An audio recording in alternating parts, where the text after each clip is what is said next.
Avani defines earth, അതായത് 9 cent പ്ലോട്ടിൽ പ്രകൃതിയോട് ചേർന്നൊരു വീട്. This site is located at Edavannappara, Malappuram.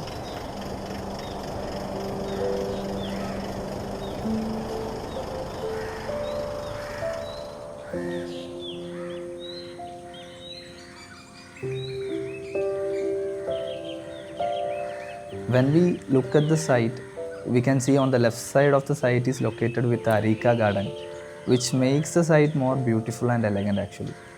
പൊതുവേ നമ്മുടെ അടുത്ത് ക്ലയൻറ്റ് വരുമ്പം നമുക്ക് 2 ഓപ്ഷൻസാണ് തരാറ്, which should be traditional and contemporary. And ഈ ക്ലയൻറ്റ് നമ്മുടെ കയ്യിൽ വരുമ്പോൾ നമ്മുടെ അടുത്ത് പറഞ്ഞിട്ടുണ്ടായിരുന്നത് അവർക്ക് ട്രഡീഷണലേ വേണ്ട, പക്ക കണ്ടംപററി ആർക്കിടെക്ചർ ഫോളോ ചെയ്യണം എന്നുള്ളതായിരുന്നു. അതുകൊണ്ട് തന്നെ ഈ ഒരു ലൊക്കേഷന് പറ്റിയ ഒരു ഡിസൈൻ ഞങ്ങൾ ഈ സൈറ്റ് വന്ന് കാണുമ്പോൾ തന്നെ ഞങ്ങളുടെ മൈൻഡിലുണ്ടായിരുന്നു. ഈ ഒരു സൈറ്റിൽ ഞങ്ങൾക്കുണ്ടായിരുന്നൊരു കോംപ്ലിക്കേഷൻ അല്ലെങ്കിൽ ചലഞ്ച് എന്ന് വെച്ചാൽ ക്ലയൻറ്റ് ഞങ്ങളെ മുന്നിൽ തന്നിട്ടുള്ള റിക്വയർമെൻറ്റ്സ് ആയിരുന്നു. മാക്സിമം ഉള്ളിലോട്ട് ലൈറ്റ് കൊണ്ടുവരിക എന്നുള്ളതുമായിരുന്നു അവരുടെ main requirement. And they need completely freedom all around the house. Avani define ചെയ്യുന്നത് തന്നെ ഇതിൻ്റെ നാച്ചറും അതുപോലെ തന്നെ ഇതിൻ്റെ ലൊക്കാലിറ്റി തന്നെയാണ്. അതുകൊണ്ട് തന്നെ ഇതിൻ്റെ ലാൻഡ്സ്കേപ്പ് ചെയ്യുമ്പോൾ ഞങ്ങളത് മാക്സിമം അത് ഇതിൽ ഉൾക്കൊള്ളണം എന്നത് ഞങ്ങളൊരു വാശി തന്നെയായിരുന്നു.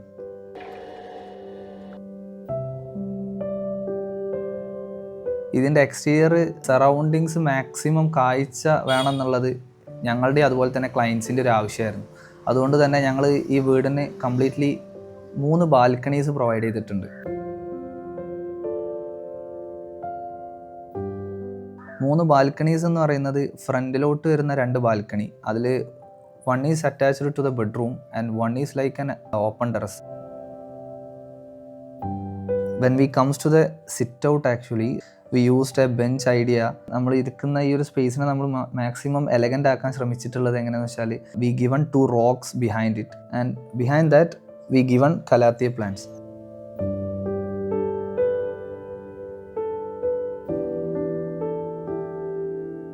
When we enters to the interior portion of this house, one of our main focal area is the living area actually.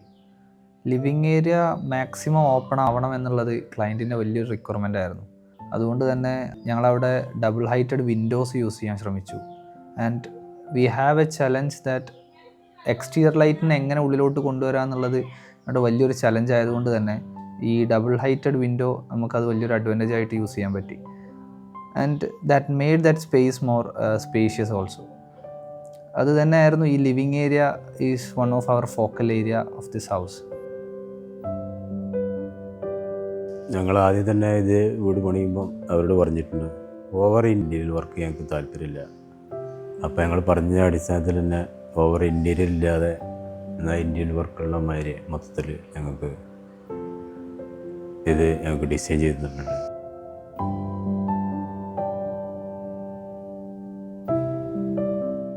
Stair കേസിലോട്ട് വരുമ്പോൾ സാധാരണ കാണുന്നതിൽ നിന്നും കുറച്ച് വ്യത്യസ്തമായിട്ടാണ് ചെയ്തിട്ടുള്ളത്. അതെങ്ങനെയാണെന്ന് വെച്ചാൽ ഉള്ള സ്പേസിനെ മാക്സിമം സ്പേഷ്യസ് ആയിട്ട് കുറച്ച് വൈഡ് ആക്കിയിട്ട് കൊടുത്തേക്കാണ്. അതൊരു കിഡ്സ് ഫ്രണ്ട്ലി ഏരിയ ആണ്. അത് ഒരു ഫാമിലി ഗാദറിംഗ് ആയിട്ട് യൂസ് ചെയ്യാം, കിഡ്സിന് ഒരു സ്റ്റഡി മീൻസ് പ്ലേ ആ രീതിയിലൊക്കെ യൂസ് ചെയ്യാം. അതിനൊക്കെ പറ്റിയൊരു ഗാദറിംഗ് സ്പേസ് ആയിട്ടാണ് സ്റ്റെയർ കേസിൻ്റെ ഏരിയ യൂട്ടിലൈസ് ചെയ്തിട്ടുള്ളത്. ഏറ്റവും ഇഷ്ടപ്പെട്ട ഒരു ഏരിയ ഈ വീട്ടിലെന്ന് പറഞ്ഞാൽ ഡൈനിങ്ങിൽ നിന്ന് നേരെ പുറത്തേക്ക് ഇറങ്ങാൻ ചെറിയൊരു സ്പേസ് കൊടുത്തിട്ടുണ്ട്.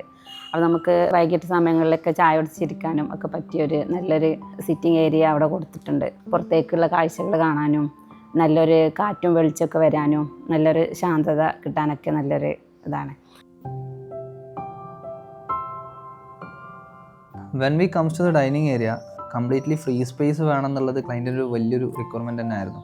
അതുകൊണ്ട് തന്നെ which is more attached to living ഏരിയയും ഡൈനിങ് ഏരിയയും മോർ അറ്റാച്ച്ഡ് ആണ്, even to the kitchen also.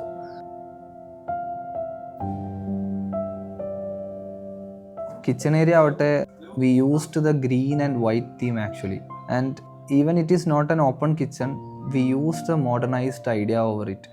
അതുകൊണ്ട് തന്നെ കിച്ചൺ മോർ സ്പേഷ്യസ് ആയി ഫീൽ ചെയ്യിപ്പിക്കാനും ഞങ്ങൾക്ക് ആ ഒരു ഡിസൈനിൽ കൊണ്ടുവരാൻ തന്നെ പറ്റിയെന്ന് വേണമെങ്കിൽ പറയാം. മാസ്റ്റർ ബെഡ്റൂം മാക്സിമം ലൈറ്റ് ഉള്ളിലോട്ട് വരണം എന്നുള്ളത് കൊണ്ട് തന്നെ we used the big windows and even more we used for the cross ventilation we given a small window also, and that also made that interior more beautiful actually. Master ബെഡ്റൂമിനെ ഏറ്റവും കൂടുതൽ ഭംഗിയാക്കാൻ ശ്രമിച്ചതും ആ ഒരു വിൻഡോൻ്റെ പ്ലേസ്മെൻറ്റ് തന്നെയായിരുന്നു. Another bedroom is the kids room. They have a small 3 kids actually. അതുകൊണ്ട് തന്നെ അവരുടെ ബെഡ്റൂം എപ്പോഴും എലഗൻ്റ് ആവണം and they need a colour pattern like green and white. ഇതിൻ്റെ ഫസ്റ്റ് ഫ്ലോർ ഏരിയയിലോട്ട് എൻ്റർ ചെയ്യുമ്പോൾ തന്നെ ഒരു ബ്രിഡ്ജ് ഫീല് നമ്മൾ ഇതിലൂടെ പാസേജിലൂടെ പോകുമ്പം കിട്ടണം എന്നുള്ളത് ഞങ്ങളൊരു ആവശ്യമായിരുന്നു. അതുകൊണ്ട് തന്നെ we used double height area ഈ ഒരു ബ്രിഡ്ജിനെ ക്രിയേറ്റ് ചെയ്യാൻ വളരെയധികം സഹായിച്ചിട്ടുണ്ട്. Another important bedroom of this house is like boy bed actually. കാരണം he was one of the master mind of this design. He has a main requirement that he needs a balcony.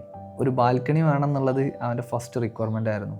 അത് ഏറ്റവും നല്ലൊരു ഭംഗിക്ക് തന്നെ ഞങ്ങൾക്ക് കൊടുക്കാൻ പറ്റി എന്ന് വേണമെങ്കിൽ പറയാം.